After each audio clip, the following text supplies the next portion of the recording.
Firstly, a recap on what I have done so far for Fossil Keeper, as shown in prior devlogs.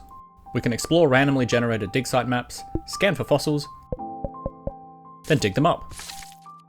Taking these fossils back to our workshop and cleaning them, extracting the bone out of the rock, is the logical next step to be implemented. I intend for the cleaning to be much like the digging, so I'll start this by creating a modification of the digging mechanic and making changes from there. And with not too much effort, I've now got the start of a prototype for the cleaning, with rock being able to be cleaned away from the bone.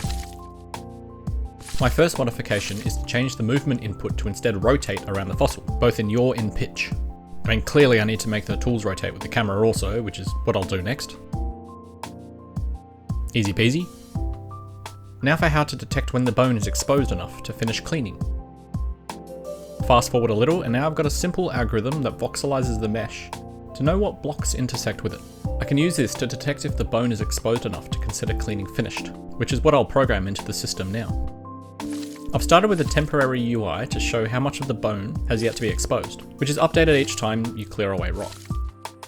I've got a button that shows when cleaning can be completed, and upon pressing, then brings the camera up and shows off the bones that have been uncovered. I'm pretty happy with this little animation. Maybe a sound effect and particles would be nice to go along with it. Yeah, something like that. This background is a bit too default for me, so let's adjust that next. I'll start with darkening the skybox, then I'll add a workbench with a floor for it to rest on.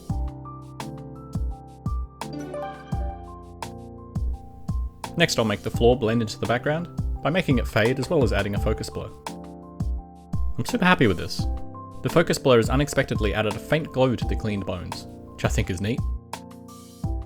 And trying to implement a tapping motion, intending for the gentle tapping to be used for the smaller tool. It's getting there, just need to adjust the speeds. Looking good, although now the static digging sound is even more repetitive and annoying, so I'll look into adding some randomness into it. Well, I've ended up improving all the digging sounds, with each tool sounding a bit different, and also added a continuous rubble sound as the rock blocks animate away, which I find unexpectedly satisfying.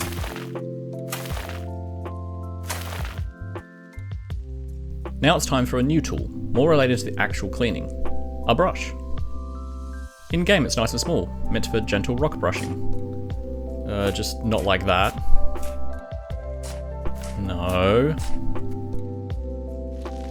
There we go, that's nice. Including a more soothing action sound. This is now the gentlest tool, doing no possible damage to the bone. This temporary HUD was getting too temporary for me, so I've built up a new one. We've got the species and bone names at the top here, sliders for bone integrity and cleaning progress, buttons for switching tools, and a final button for closing. The style and colours are likely not final, but a simple flat design is what I'm after. When cleaning is done, a finish button shows up, just like before. Now jump forward a bit, and I've created a fossil inventory. I know I didn't show any progress on this, but who wants to see or do user interface work anyway? It's all self-explanatory really, with a grid list of fossils. You can filter the list by a specific species, and you can select a fossil to see its quality. Then press the Start Cleaning button to start cleaning. This actually marks an important milestone for the game, where all the parts I've implemented are now all connected together.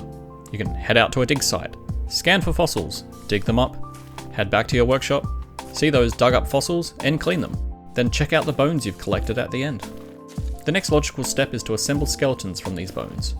So guess what I'll be working on next?